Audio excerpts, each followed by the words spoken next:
Today's guest is Jenny Mitich. Jenny is following the carnivore diet for approximately 2 years and the author of Complete Carnivore. She is active and shares her journey and insights on Instagram at Mama Mitich and provides a wealth of videos and resources on her YouTube channel, Jenny Mitich. Jenny, welcome to the Primal Foundations podcast. Thank you so much. Happy to be It's here. great to see you again. The last time we spoke was at the Healing for Humanity event with Carrie Mann, and we had Dr. Kiltz amongst many other people and guests, Tony Hampton. But how did you feel about that whole meetup and getting to see some of the clips of the hopefully upcoming documentary? Oh man, I loved it. I love meetups in general. The first time you and I met was at one of Karen Miles's meetups in Hmm. Chicago. That was awesome. She's always putting stuff together. So it's just nice to be able to go and see people in your area that are also, following carnivore. And I loved seeing the clips from Healing Humanity. That's going to be a game changer when it's released, I think. Yeah, I think we get really caught up in, documentaries, especially the very, very well done ones, right? They have the charts, the graphs, the stories, the people, and the editing. And depending on what you watch, you could go one way or the other. I went down the road of being 2 years vegan a long time ago because of I saw Forks Over Knives, and I was Oh. like, oh, like this seems right to me. Okay. And just took my health for a turn. And then, there's really nothing, like you said, there's nothing really for carnivore. There's some ketogenic things out there, but I'm excited for this. I think this one is, if this gets into the movie theaters, I'm like buying it out and I'm inviting everybody. Agreed. The cool thing with Carrie is he is just so passionate about carnivore because of the just like extreme positive changes that he's seen in his mental and physical health. So he puts that passion into the documentary as well. And then his I guess cinematographer, the guy that's filming it, Adam, Hmm. he was in still photography. He did a Yeah. lot of photography and then learned how to shoot video and has done I couldn't tell. Like it's shot beautifully. Yeah. So I his story was really riveting too. So it was really nice to be able to see some clips and to hear all of the testimonials from Carrie's family and from, Dr. Kiltz, Dr. Wiedemann, Dr. Tony Hampton. It was awesome. Yeah, it was a great event. I can't wait to see that whole bunch of people again. And we were talking kind of off camera a little bit, like how carnivores gain popularity over the years. There's more and more people that come into it, especially in this past year. People have just asking me about it. How do you explain carnivore diet to somebody who's unfamiliar to it? And, how does that compare to more of like a widely known keto diet? It's a really good question. I've also noticed an uptick in awareness on carnivore. I was at REI getting like a sweatshirt or something, and the cash register lady was like, "Oh yeah, carnivore. I know what that is. My cousin's doing it." So a lot more people are doing it. I really think we're coming to a point where it's gonna be like blowing up, probably this year, like in popularity. So when people ask me about it, it's really simple. Honestly, it's just all I eat is meat and animal products. And they'll be like, "No, no meat?" I'm like, "No, all meat, only meat. No, no vegetables, no fruits." I'm like, "No, no, no, that's all I eat." And then, I just talk about how it's kind of like just the lowest carb ketogenic diet that you can do. And a lot of people use it as an elimination diet. So if you're suffering from some really hardcore metabolic issues, it could be a game changer for you. But also if you just want to come to it to lose some weight, it's really helpful for that too. So that's kind of where I start. And then of course, I have my YouTube channel. So I've been working on building a playlist of beginner carnivore videos for the past year. I think I've got about 40 now. And I have a few like complete in-depth guide videos that help people to get started, like prepping your kitchen, figuring out your whys, why you're doing it in the first place, and then getting everything prepared, and then going into, your first month on carnivore, because the first month on carnivore is the most difficult. That's when people can run into keto flu symptoms, especially if they're coming from eating a lot of carbs, 200, 300, 400 grams a day plus. Talking about electrolytes and ways that you can avoid or mitigate the worst of those symptoms. And then once you're through that first month, typically it's smooth sailing. So I just try to condense that as much as possible. And I only share all that stuff if they ask. I'm not just like, evangelizing about carnivore. Oh my God, you need to do this because I don't want to turn people off. Right. But if they ask, I'll definitely give them the info they need. Yeah, there's a lot of people going to carnivore. Again, you mentioned some of the, the reasons: weight loss, healing a prolonged health issue, and people connect with stories, just like kind of healing with humanity. That's like the premise is we're just telling the stories, and the listeners I know are going to be very excited to hear yours.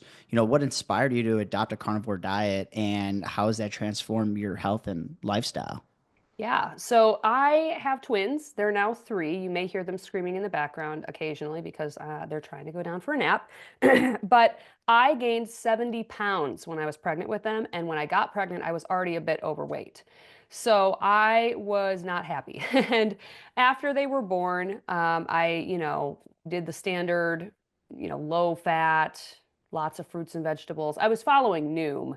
It's this app that's like 1,200 calories, low fat, lots of carbs, red meat's bad. And I lost, I don't know, 21 pounds over a year, but that was really, really slow. I had a lot of weight still to lose. I was like 195 pounds. So my husband, he was the one that got me started on carnivore, actually. He had found Dr. Ken Berry on YouTube and had started watching his videos that summer before we started. And he was like, "Hey, I really want to try this." My husband had lost 130 pounds using keto, Wow. and he wanted to kind of take it to the next level. And I was just like, "You're insane. How can you get all of the vitamins and minerals you need just eating meat?" The standard concerns. But I did watch the videos with him. I ended up watching the videos with him and did a little bit of my own exploring over the next 6 months. I got a continuous glucose monitor in September of that year and had seen that my glucose was not maybe moving towards pre-diabetic because I was eating so much fruit. Really no ultra processed foods, but just a lot of fruit. And I'm like, man, that's crazy. So then it got to the point where I had only lost 21 pounds. I was super frustrated. And I was like, you know what? I'm going to give carnivore a shot. So I'm going to do it for 30 days. I'm going to see like, what's going to happen to my glucose levels on a carnivore diet. That'll be the experiment. And that's it, 30 days. Just give it a shot. So I actually started the carnivore diet before my husband, which is so funny because he was the one that wanted to do it first. So I started it on December 27th, 2022, right? Yeah, 2022. And I lost 8 pounds my first month. Wow. I dropped my glucose from like 100 down to 80 as my average. And I didn't feel very good. I had horrible keto flu, which I now know was also a mix of oxalate dumping because I had been eating so many high oxalate fruits and vegetables that I thought were healthy. So that, yeah, like 4 to 6 weeks of keto flu. But the weight loss and the drastic shift in my glucose numbers was enough to keep me going. So I committed to another 30 days. Only lost 2 pounds my second month because I started including dairy again. Cut the dairy, did it another 30 days. And by the end of that 90-day period, I'd lost 15 and a half pounds. And my glucose had stabilized in the low 80s. So I was just hooked. And I've been on it ever since, now over 2 years. Yeah, and a lot of people do come to this diet as a weight loss. I'm gonna do carnivore to weight loss, but how did you feel? Oh, I mean, I felt so much better. So I've had mental health issues since I was like 13, depression, anxiety, and things like that. And as I'd gotten older, it'd gotten a little bit better. I was able to deal with it better than I was when I was younger, but it almost completely went away. That's probably the most amazing thing that I wasn't really expecting. I lost 50 pounds. Energy wise, night and day, night and day. Yeah. With these guys, they are balls of energy. And I turned 41 in a couple of weeks, so I'm not a young mom. I need help, and doing carnivore has been amazing for me energy wise. Yeah, that was really helpful. I've noticed a lot of improvements in oral health. I used to have bleeding gums, and I'd have to use a breath mint often. I felt like I did, and I no longer need to. My gums no longer bleed. Um, just a lot of really unexpected benefits that I didn't know were going to happen, but that did. Yeah. I hear that a lot too of I used to get cavities a lot. Every time I would go to the doctor, I'd have a cavity or something going on. And for myself, I'm getting I mean, I have an electric toothbrush now. I don't know if that changes the game, but every time I go into the dentist, they're like, "Oh, it's all good. It's actually better than it was X amount of years ago." I was like, "Oh, awesome." So, I do think there is something to it, and plus other benefits. Yes, you want to, lose weight. We're a little vain. We want to look good. I mean, that's totally fine.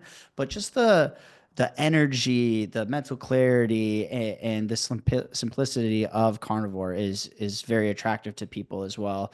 And plus, you mentioned that like I saw on your YouTube banner, you have a picture from 2 years Mm, ago to now. Like what a difference just in your. So it's only a face picture, but just in yeah. your face.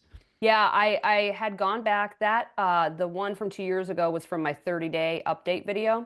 Mm-hmm. And I was probably 186 pounds there, but just the inflammation in my face Yeah. compared to that, the second shot was December of 2024, and I was like 150 pounds, and just the clarity and everything. That was crazy. I had to make a post because I was like, oh my God, look at this. And there's no, I've had a few people on that picture be like, oh, you got plastic surgery or fillers. I'm like, no. No, I'm healthier. That's Yeah, all, yeah, you know. I put no filters on it either because I hate it when people do that. yeah. I don't want you to see filtered. I want you to see what it was on the video. That's it. And it's a stark difference for sure. You mentioned some things that are happening when people get on to carnivore. For those interested in transitioning to a carnivore diet, what essential steps or resources would you recommend to Sure. ensure that successful start? Sure. I do think there's a little bit of prep work that needs to go into it. I did not do these prep work items and I suffered for it. So I think it's really important to first figure out why you're doing it in the first place. So for me, my whys are my family, my boys. I want to age gracefully. I'd really like to do like crazy physical things in my 80s and 90s, like climb a mountain or like, just weird, crazy stuff. And then I also, want to look good. I came to this for weight loss. But I don't think that can be your only why. If you're coming to carnivore just to lose weight, that's not going to be enough of a motivator. So try to figure out, why are you doing this in the first place? And then write that why down on a post-it or put it on your phone, like on your banner or something, whatever, so that you can see it every single day because you need to keep it fresh in your mind. Once you figure out your whys, then you need to start prepping your kitchen. Because if you have a bunch of non-carnivore foods laying around, I can tell you it will be difficult. Not impossible. There's some people that can do it, but I think it's better to just try to get rid of all that non-carnivore food. So pastas, breads, desserts, cereals, anything that fruit, vegetables, things like that. You don't have to throw it away. You could put it in a box, put it out in your garage, you could donate it, you could give it away, whatever. And this only works, if either you're living alone or if you're living with somebody that is also doing it along with you. There are people, that have people in their household that are not also going to be doing it. So that can be difficult. But if that's the case where you can't get rid of everything, I would say at least try to get rid of the things that are a weakness for you. So, like for me, that would be Cinnamon Toast Crunch and Oreos. I would not be able to have those in the house and do carnivore. So I'd get those out. Then, after you do that, you kind of have to restock your shelves, right? You got to have some food. You don't know how many people I've talked to that start carnivore and then they're like, oh, I have no food, you know?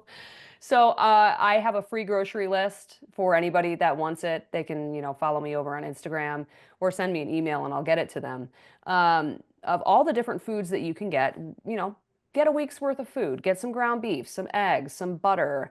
Pork chops are good, chicken, whatever meat you enjoy, buy some. And then I do think it's a good idea to do a little bit of meal prep. Hard boil a dozen eggs and have them in your fridge. Make a pot roast or something. Just have something on hand because your hunger cues are going to be a bit wacky the first month as you're learning your true hunger cues. And you're going to want to have some food on hand that you can eat right away. After that, I think you'd be pretty much ready to go. I do think you need to have some electrolytes on hand. Whatever brand, works for you, just make sure that they don't have a bunch of sugar and things like that. You really just want the minerals. So sodium, potassium, magnesium at minimum. I use Element. They're raw and flavored are great. There's a bunch of other brands out there that you can do. Figure out which one works best for you and have some on hand. Don't wait. Do that before you start. Because, like for me, man, day two was terrible, terrible. And if I didn't have electrolytes on hand. I just had to do salt, and then I ordered the electrolytes. So make sure you have them beforehand. Then really, it's just kind of like picking when to start. I would not start carnivore if you're going to go cold turkey into it. I wouldn't start it like before a big event, or if you have like a work trip planned, or anything like that. I would pick, a month where you have some light schedules going on, because you don't know what's going to happen. Some people don't have any keto flu, and some people it's bad. So you kind of have to plan around that. And then there's, if you don't want to go cold turkey into carnivore, you could also just gradually reduce your carbs. I think starting by eating meat, fruit, and vegetables, cutting all of the processed, refined carbs out of your diet, and doing that for a few weeks to let your body kind of get used to that, and then drop the fruit slowly and then drop the vegetables. That can be a way for people to ease onto carnivore where it's not as much of a shock to your system. So you kind of have to figure out which way works best for you and then get started. Yeah, it's also, it's a personality thing. There's some people that are like, I need to go all in 2 feet. I Yeah, need to jump into the that was me. pool. You know, I got a cannonball in there and get wet real quick, or, I'm gonna ease my way into it. And then for some people, honestly, I easing their way into it is, I would say, the a better situation for most, because if you are transitioning from just standard American diet, processed food, you might have to do that. And Yeah, like you even said it, just getting unprocessed, just real whole foods in your diet, plus have increasing animal proteins and fat, you're gonna feel better. Just that's step one, right? yeah. And then slowly decreasing. And you mentioned some things about oxalate dumpings. What are some signs and symptoms that you might be experiencing oxalate dumping? Yeah, so I had no idea what oxalates were until like a year after I started carnivore. The best book to read on that is Toxic Superfoods by Dr. Sally Norton. Doctor? Is she a doctor? By Sally Norton. Yeah. Wonderful book. That's where I learned about it. So not oxalates are plant toxins. So plants don't want to be eaten. They have defense mechanisms, plant chemicals, phytochemicals, things like that. And an oxalate is basically just kind of like a crystalline structure that is in some fruits and vegetables. Sometimes it can be like in the younger version of the fruit or vegetable as opposed to the older. In her book, she has a whole list of everything you can avoid, but the highest oxalate items would be spinach, kiwi, raspberries, dark chocolate, sweet potatoes. It's a big one. Tea, black and green tea. So a good way that you can know if you're oxalate dumping is if you start carnivore, you go cold turkey, and after like 2 or 3 weeks, you're still experiencing what you would think are keto flu symptoms. So extreme fatigue, diarrhea, just feeling out of it. I would say then perhaps you're oxalate dumping. And you can check that by brewing yourself a cup of black or green tea and drinking it. And then within 30 minutes, if you start feeling better, then you're oxalate dumping. And if that's the case, then I would think it might be a good idea to add back in some fruits and vegetables to slow the oxalate dumping process. The thing about oxalate dumping is there's not a ton of information about it out there. Sally did a really great job in researching it, but she had to bring together like so many different outside sources and all of this stuff together to try to get a cohesive idea of like what you should do. So that's why I think the gradual reduction of carbs is a good idea for somebody that's like making like spinach smoothies and eating a sweet potato every day. And like I was eating dark chocolate every night. I had kiwis every day, sweet potato every day, raspberries every day. I had so many high oxalate foods. That's why I suffered. So yeah, I think that's something to pay attention to and something that a lot of people don't really know about. Yeah.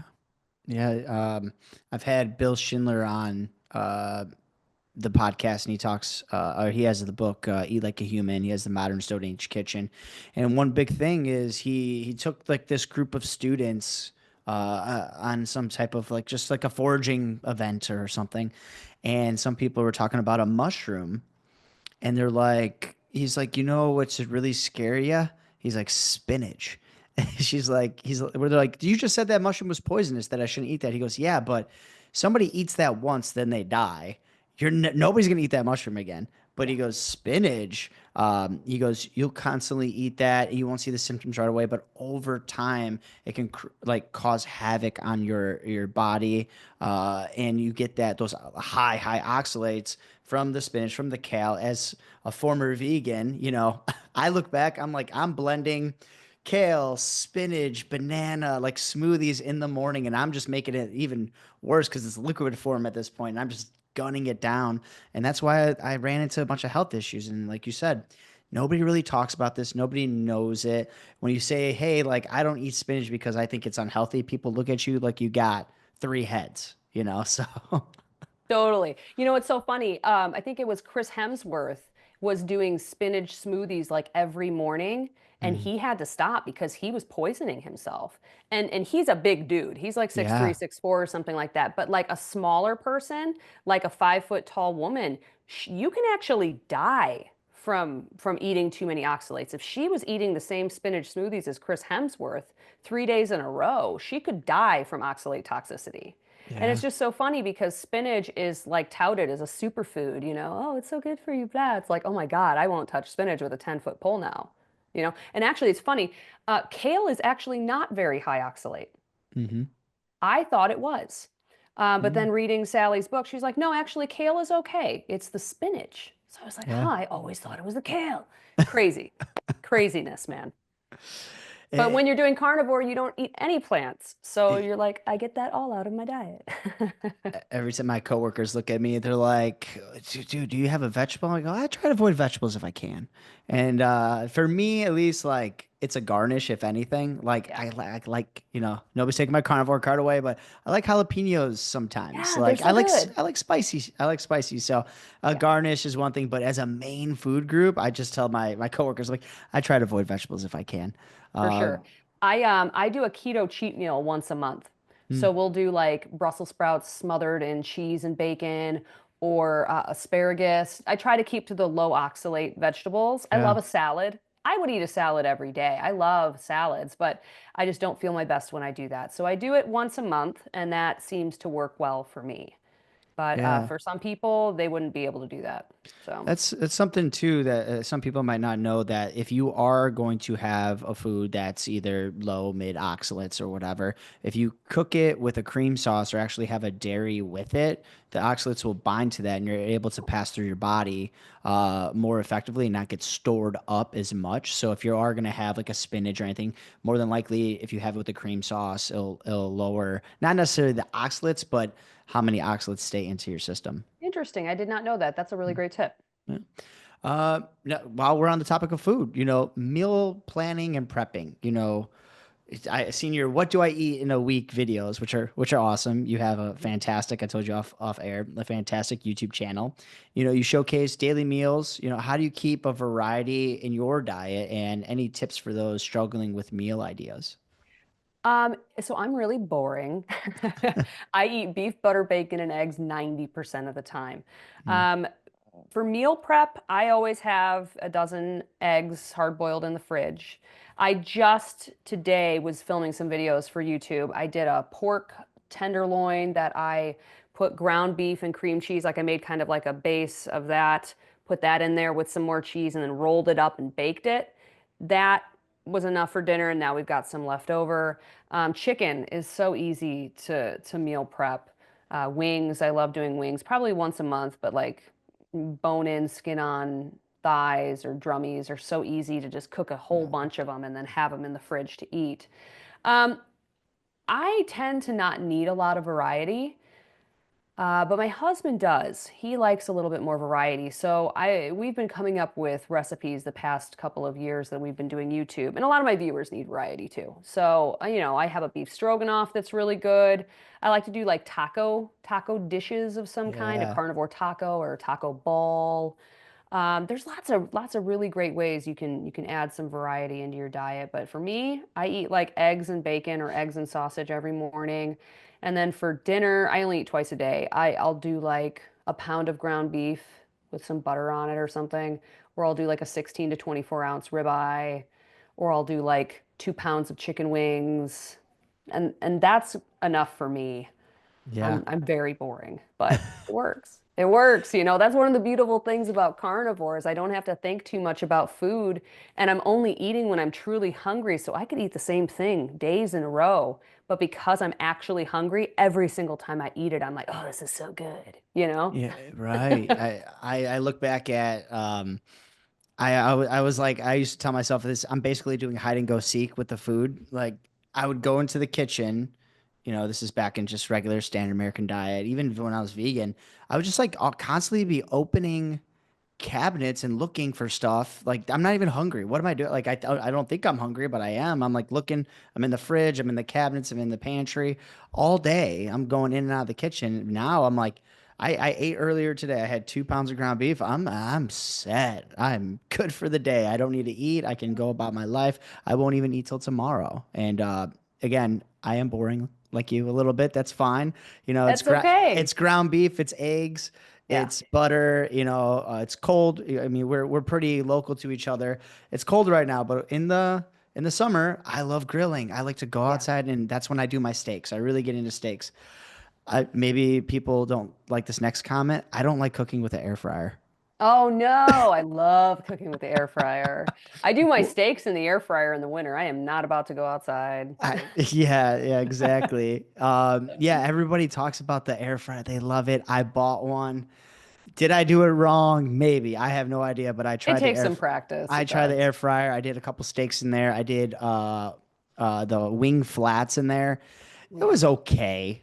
It was all right. But I was like, Yeah. I actually just like I ended up like returning it. I was like, this What air fryer did you get? I free it was like a ninja or something. I Yeah, don't know. because some of the one that I have is the Tasty, and it goes up to 450 degrees Fahrenheit, and most Mm-hmm. air fryers only go up to like 400 or 420, and Okay. that's where I get the crispiness from.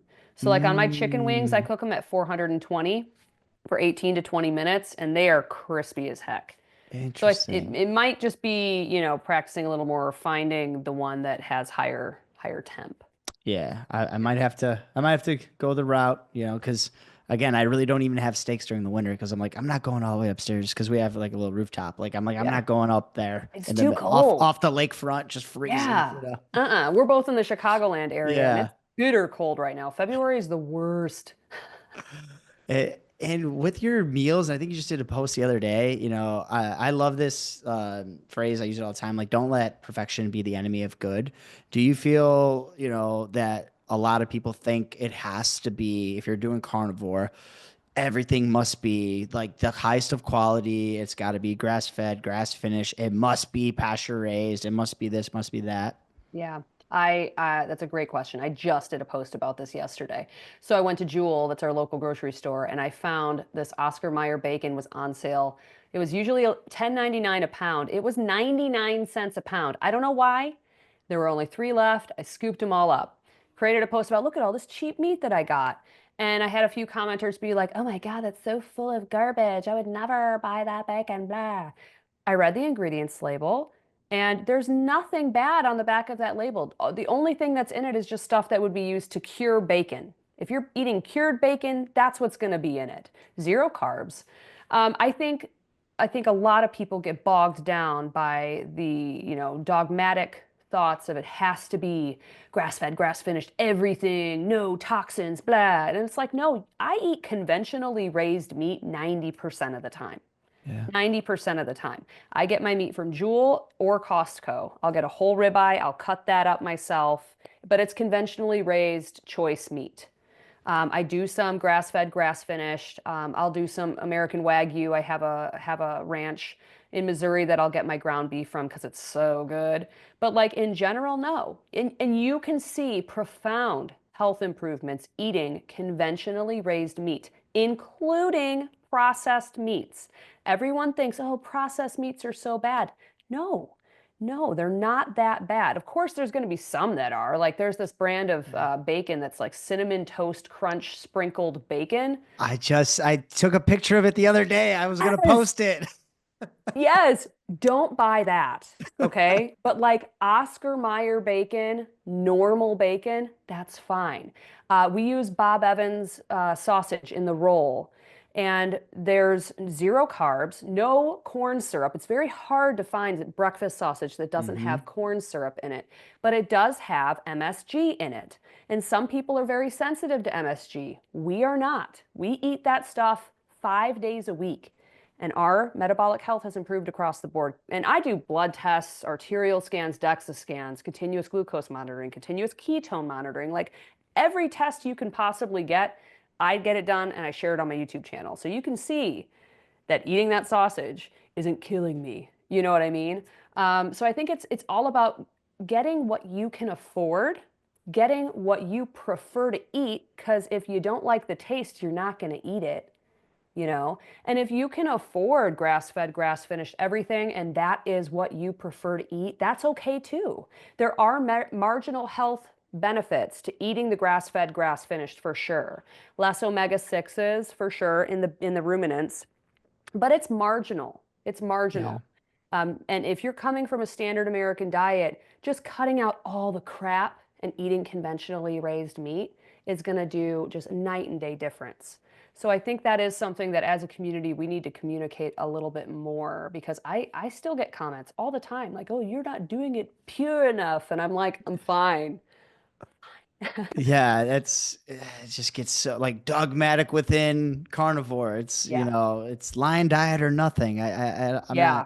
I don't like that. I Oh think, God. On yeah, TikTok, I've gotten comments where like, you can't use garlic powder or you're using pepperoni. That's not carnivore. And people get violently angry about it. I'm like, Jesus, you guys, yeah. calm down. If you don't want to use it, that's fine. And I'll give like a nuanced response. And it's like they don't even watch it because they don't, Yeah, you you're know. not you do more than I would. I wouldn't even be like sometimes I like do a steak emo like anytime like somebody says something about somebody just did something like kids watch this. I can't believe you whatever and I like this has to stop and I put like a steak emoji with like a muscle. I'm like thanks for commenting. Like that's See, all but I leave. yeah, and Yeah. and and I so I like to respond in a way because I know other people are going to read the comments.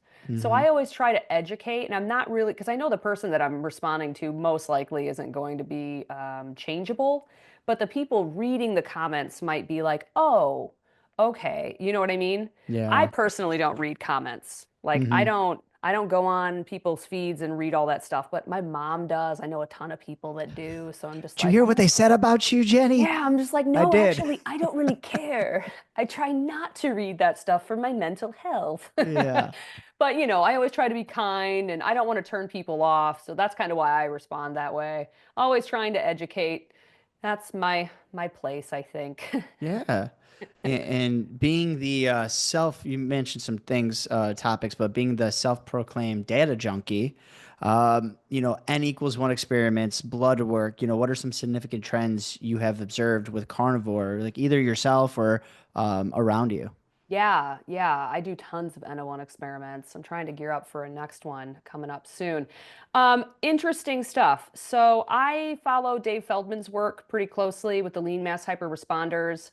So that's been really interesting to see. A lot of people think that if you go carnivore, that your LDL cholesterol is just automatically going to shoot up really high, and that's Hmm. actually not true.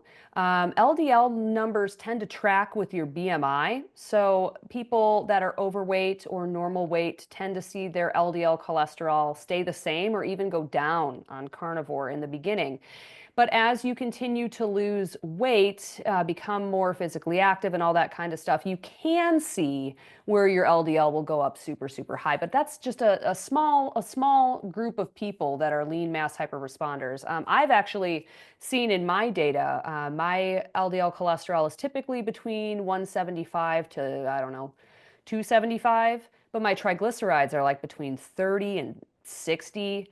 My HDL is between 70 and 100, and that would be the lean mass Yeah. hyperresponder triad.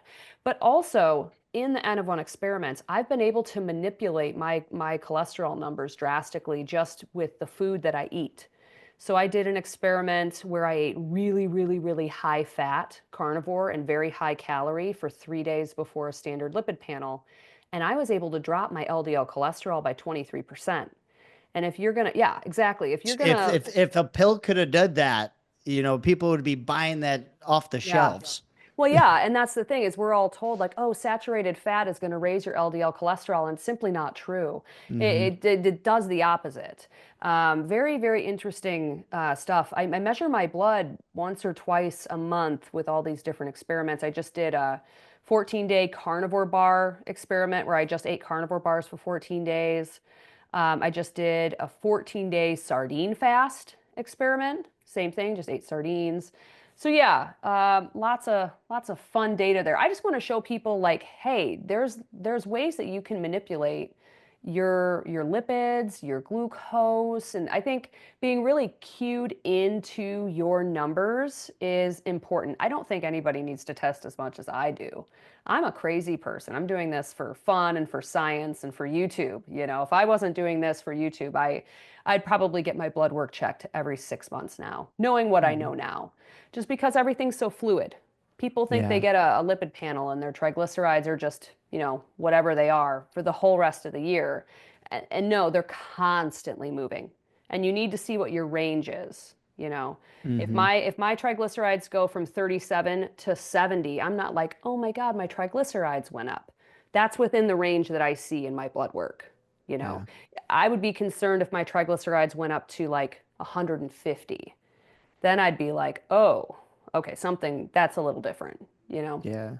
It's also this goalpost, right? Like the goalpost will continuously move, what as like on the doctor's charts, right? And wherever that they put that goalpost, if you don't hit the goalpost, then it's like, oh, you're doing something wrong. Like we have to give Yeah, you statin. They even tried to give me a statin. I was in the midst me of, too. yeah, I was in the midst of Ironman training, probably arguably the best shape I've ever been in my life. And they're like, yeah, your cholesterol's a little high. We should get you on a statin. I'm like, no. I'm like, Yeah. just because your goalpost is here on your piece of paper, like it doesn't mean really anything. Like you're saying, it could go down next week for me. It can go up more. But like let's break apart. Like I feel great. I'm performing well. Right. I have function in my body. Everything's working the right way. What do I care if that, my number hits your goalpost or not? So, Right. Well, I, and the goalpost at a conventional doctor for LDL cholesterol has been continuously lowered so that they can yeah, get more and more people on statins. That's not actually accurate. And LDL cholesterol is a terrible, terrible biomarker to base health-related decisions on. I yeah, would be more concerned about what's your fasting insulin, fasting glucose, A1C, triglycerides, and HDL. That's what I'd want to know. I don't even care what your LDL cholesterol is. And granted, I'm not a doctor. This is just from what I've learned from low carb carnivore doctors in the space. But I can take a look at those 5 markers right there and tell you the state of your metabolic health quickly, yeah, you know? yeah, And that's like, I don't know, maybe $35 to $40 worth of blood tests. It's not that much. yeah, Um, so yeah, I don't know. I feel like the world is kind of waking up to the fact that LDL cholesterol is not a great biomarker and that it really is just used to put people on drugs. yeah. And the questions usually like just the things that you just said rattle off your head, right? Those like 5 markers or whatever they may be. The person that did mine, like I could tell she was reading off a list and goes, okay, all right. Do you want a flu shot today? And I'm like, no. Okay, all right. See you later. Didn't ask me about my diet, didn't ask me about my activity level, my sleep, Yeah. my stress, hydrate, Well, nothing. they're not trained to know anything about that. So Mm-hmm. it's not necessarily the fault of the conventional doctor or the nurse or things. They're not trained anything about nutrition. Yeah. And what they are trained is not good, you know. I think that it's like 60% of your daily calories coming from carbohydrates. That's insane. That's insane. Even if they're fruits and vegetables. So yeah, I don't go to the doctor for prevention or nutrition advice or anything like that. I go to the doctor if I'm really sick and I need some antibiotics, or if I break a leg, or if I need a C-section. You know what I mean? I think that's probably the best the decision I've made for myself. You know? What the hospital was designed for, basically. Correct. Yeah. Yeah. And I do think we need a complete shift in our medical schools, in our healthcare system. But right now, the entire healthcare system is literally built on prescribing medications, treating symptoms, not addressing root causes. And nutrition is a very low-hanging fruit that will take care of about 80% of whatever the heck is wrong with you. If you Hmm. eat the right foods, it really does kind of strip away all of that extra stuff. And then you can really start to see what the root causes are. It's not going to solve everything. Carnivore Yeah. is not a magic bullet, but it will really help you get to where you need to be. Like I still have Hashimoto's hypothyroid, even though I'm carnivore. Hmm. But being carnivore, it's much, much, much, better than it would be if I was eating a standard American diet you Yeah. know. So yeah, there's some profound shifts that need to happen in our healthcare system. I don't know if and when that would ever happen because it would have to be completely redesigned. I mean, But isn't that I'm it's hopeful. Kennedy is taking Maybe. Yeah, but he the can't do everything. He can't do can't solve everything, everything. but he's front I'm running very, it, yeah, I'm hopeful. I'm glad that he got confirmed. Interested to see what he can get done. But he's only one person, and right? there's a lot of bureaucracy, and he can't solve every ill. This is something that we have to work on as a society too. Hmm. Yeah, it takes everybody. And I think Yeah, just looking at, 70% of Americans are either pre or type 2 diabetic. That's when 100 years ago you had to like travel to find somebody that yeah, was that, they used to be the yeah. Something childhood disease. like dialysis clinics. There used to be one in every state, and now there's three in every city. Right. Like, what's changed? Hmm. Well, our food, Absolutely. mostly, environmental stuff, pollutants, microplastics, bromide in everything. Yeah, it's really interesting. And it's just so funny because type 2 diabetes, you can completely go into remission from it. It is a curable, it Yeah. is not a life sentence. Yet Right. so many people don't know that. They just think it's just, what they have to have for the rest of their lives. And with the advice from the American Diabetes Association, they will have it for the rest of their lives. Yeah. Eating oatmeal for breakfast. Get out of here. Oatmeal and orange juice is the Yeah. isn't that the recommendation? Oatmeal and orange juice in the Yes. morning? Or like have like apple strudel for your dessert with your, high carb dinner. Like no desserts for you if you're type 2 diabetic. Well, if you need to manage your, blood glucose, oh, you have a pump. Well, if we're going to be using the pump and needing insulin more and more and more, it makes sense if they're going to, the more high carbohydrate, foods that they recommend, the more you're using the Right. pumps. Well, and the American Diabetes Association is heavily funded by insulin manufacturers. Yeah, So, of course, they're going to tell you to eat foods that make you need more insulin. But that's not doing a service to humanity. That's just killing people slowly and yeah. horribly. It's terrible. Yeah, there's this another flip side of the coin of people pre-diabetic or type 2 diabetic is you don't necessarily even have to be overweight. Like Mm-mm. people make the assumption like, oh, they're just lazy and they don't exercise and they eat bad. Well, there's athletes out there, and if I get the documentary correct, Running on Fat 2. Man, I love this documentary. I watched it twice, but I can't remember the person's name in it, so shame on me. But Running on Fat 2 is the documentary, and they follow two like ketogenic athletes, fat adapted athletes that were, Ironman racers and endurance racers from beforehand, but they would follow the conventional high carbo load. And these people were arguably like the most in shape people you've ever met in your life. And one guy goes to the doctor, the husband, and they're like, "Yeah, you're pre-diabetic." He's like, "What?" He's like, "I'm a top tier athlete. How am I?" He's like, "Well, you've been just slamming glucose and gels and carbohydrates for all these years. like your pancreas can only handle so much. So Yeah. it's not like you have to be overweight. It's Oh, like no. it's the food in the quantities that we're having it.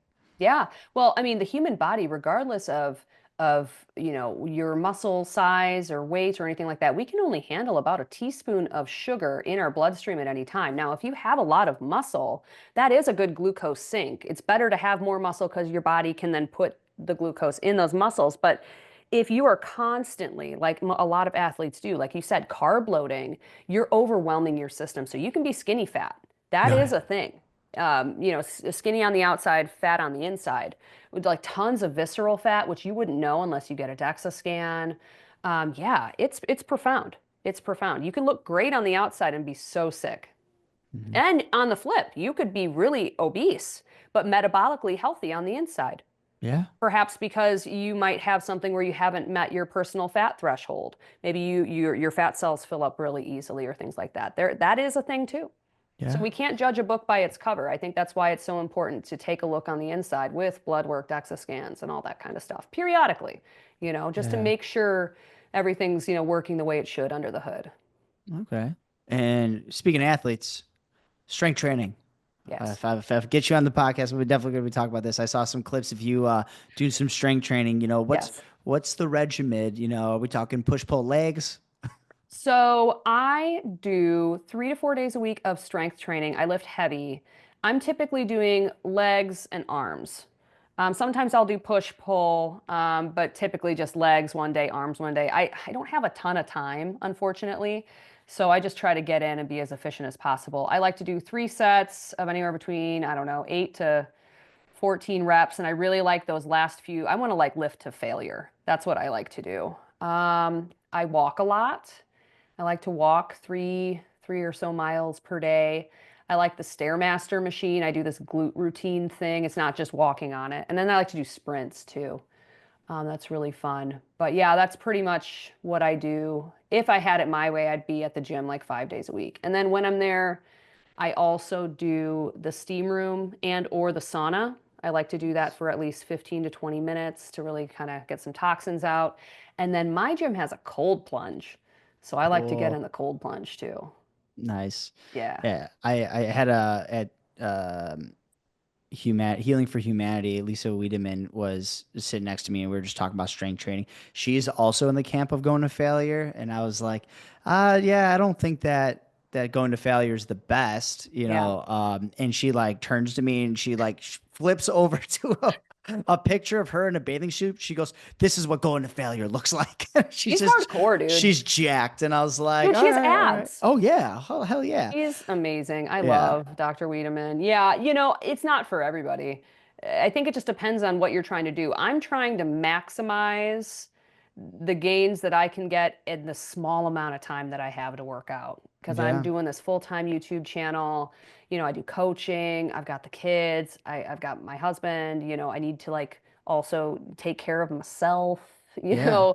So it's just like trying to do that. But yeah, yeah, it's not for everybody for Yeah, sure. that's and there's differences too of that's more if you're going into failure and you're going reps, like you're getting exhausted in those last few, you are gonna build muscle. Like that's hypertrophy. You're going to do that's more of the bodybuilder style versus a functional like strength Right. training, which is its own thing, but that's not gonna get you the big growth. Long-term strength, there's other ways to achieve that. But if you're like, I need to build muscle right now, quick, then yeah, Yeah. going to failure is going to be your option because that's the bodybuilding style. Just having ample recovery between the Yeah. sessions is the big key. Yeah, I think people don't realize how important the rest days are. They're just as Yeah. important as the workout days because Hmm. the muscle is built on the rest day. That's when it rebuilds itself. Yeah, I take resting very seriously. Hardcore rester. Very.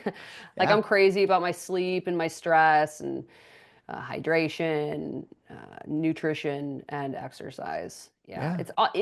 it's holistic. It's not just one thing. I think people can get overwhelmed when they start and try to do everything all at once. Like I've been doing this God, some form of like, I learned about nutrition and keto and all that stuff in like 2016. And then I started going down that rabbit hole, really started working out a lot then too. So I'm almost 10 years into my, nutrition and exercise journey. Yeah. So I think, just start somewhere if you're getting started and you don't understand what we're talking about at all. Just walking is enough to just Yeah. get off the couch and start walking. That's what I did the first year on carnivore was just walked. Because Yeah. I was the kids were still so little and I was dealing with some Hashimoto stuff and I was kind of tired. So, but that allowed me to lose, I think, 35, 40 pounds the first year was carnivore and walking, you Yeah. know? I think a combination of strength, movement, nutrition, recovery, you take all those things. Like that's why I even named my company Podcast Primal Foundations. Those are the four things I think Yeah. that if you do, you're gonna feel better. You're gonna cover a lot of bases. And Yeah. plus walking, and I say this on the podcast all the time. I used to talk shit about walking. I think a lot of people I do. used to talk shit. However, as I've gotten a little bit older, because I was from marathons and I did big endurance races, and to me it's like I don't want to walk. Why am I going to walk for an hour when I get the same distance done in like 10 minutes, 15 minutes, Right, right? right, right. But just being in that low zone two, being outside, getting the sun exposure, Yeah. that just in itself, and also if I'm banged up, I don't want to go run Yeah. 2, 3, 4, 5, 6 miles when I'm banged up. I just walk, and I feel like it's actually helped my health drastically more because I'm able to recover more. I'm able to be in zone two for a long period of time. I'm not taxing my body, and Yeah. therefore my strength gains go up. My sleep is better. So I used to be anti-walker. Now I'm like I get my mom is walking every day. I'm doing walks, so I think that's a great step to start in the Yeah, right direction. walking, it's just so low impact. Yeah. I'm old. I'm gonna be 41, old to You, me. you ain't I don't old. feel You ain't old though. old. I know, but you know what I mean. Like it's Yeah. different than when you're 20 than when you're 40. There is a difference. Hmm. And walking, on my walks, I write scripts for my YouTube videos. I answer emails. I brainstorm. We have a nice little pond right over here. I do like a mile loop and I get like look at the birds and shit. I love it. It's so nice. It's calming. I look at the birds and I shit. look at the It's birds and it's great. shit. I do. We have some really cool birds over here, some sandhill cranes and some geese and some ducks. We got some cool birds. So, That's cool. Eh, and talking about cool things that you thought about, upcoming book, yeah. Complete Carnivore. It Yeah. offers recipes, detailed guidance on how to do the carnivore diet. And can you share some unique features of the book, and then Yeah. how it caters to both newcomers and seasoned carnivores?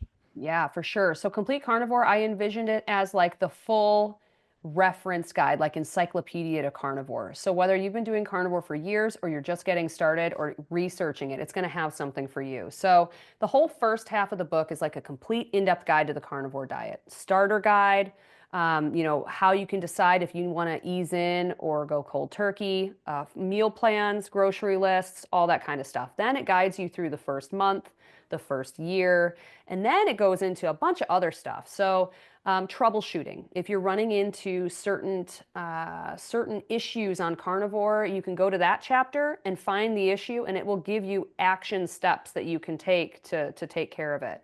FAQs. I mean, having the YouTube channel has been really helpful for that because I get the same questions over and over and over. So I just distilled that and put that into that chapter. Myths, we all encounter the myths like, oh, LDL cholesterol will cause heart disease, or like eating red meat is bad for the kidneys, things like that, addressing all of that stuff. And then I think one of my favorite chapters is the monitoring your progress chapter, where I go into how you can order your own blood work online, where you can get DEXA scans, ketones and how to monitor them, what to optimal functional ranges for all of these numbers, and how you can set up your own N of 1 experiments. So that's like the whole first half of the book, which is its own book in and of itself, honestly. I basically wrote two books in one. The second half is 80 plus carnivore recipes, and it's not just like how to grill a steak, although that is in there. These are more recipes for like if you and me, if we get bored and we're like, I need something different. You can go through here and get something different that's still fully carnivore and throw that into your diet. So it's going to be really helpful for a lot of people. Just kind of wanted it to be something you could put on your shelf and pull it out whenever you had a question, whenever you needed a new recipe, or whatever you needed it for. So yeah, I've worked a lot on it. It's very hard to write a book.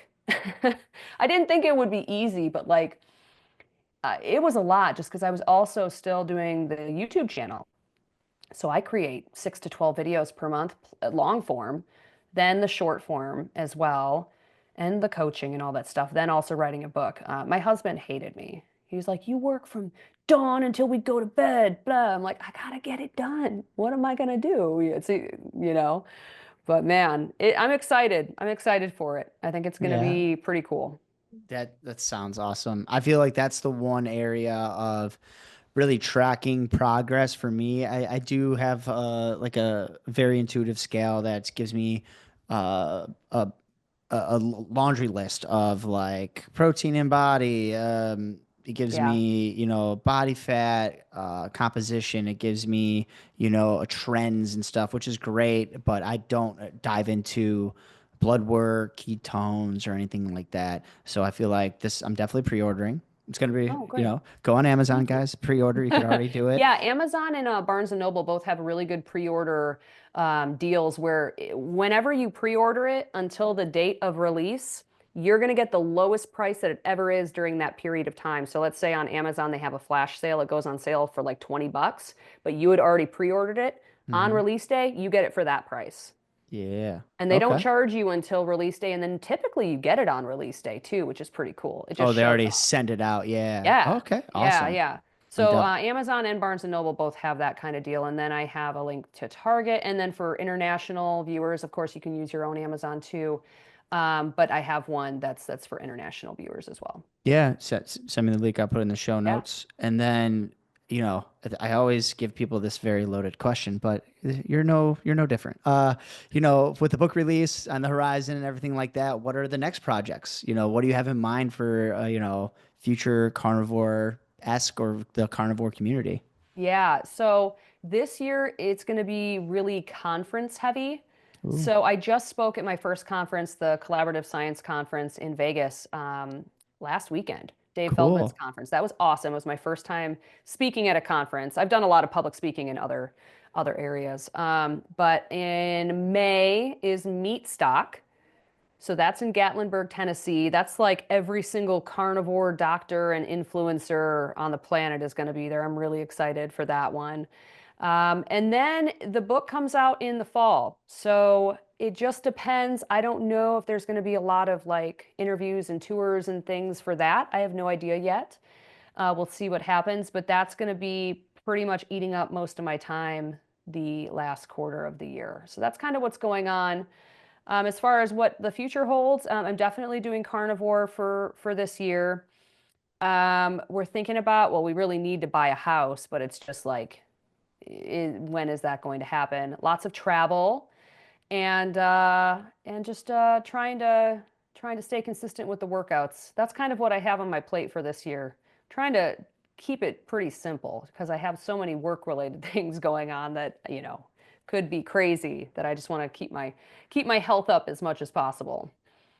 Awesome. Well, again, thanks for coming on. I'm going to Yeah. put your links, YouTube, Instagram, and all your information in the show notes. And I appreciate all that you do because those videos do take a long time. And I think if I were to go back and, because this is my fifth year on carnivore, I would have loved to have something else, an additional of a starter guide. I Yeah. had Sean Baker's Rogan episode. That's pretty much it. Yeah. And I just went off from there. But I appreciate all you do and for the Thank you. community and taking the time to do these things. It's not an easy task.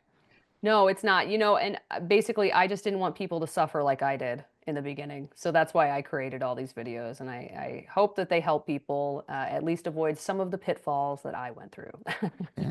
Well, hope all the listeners go check out the links and thanks for everybody listening to another episode of the Primal Foundations podcast.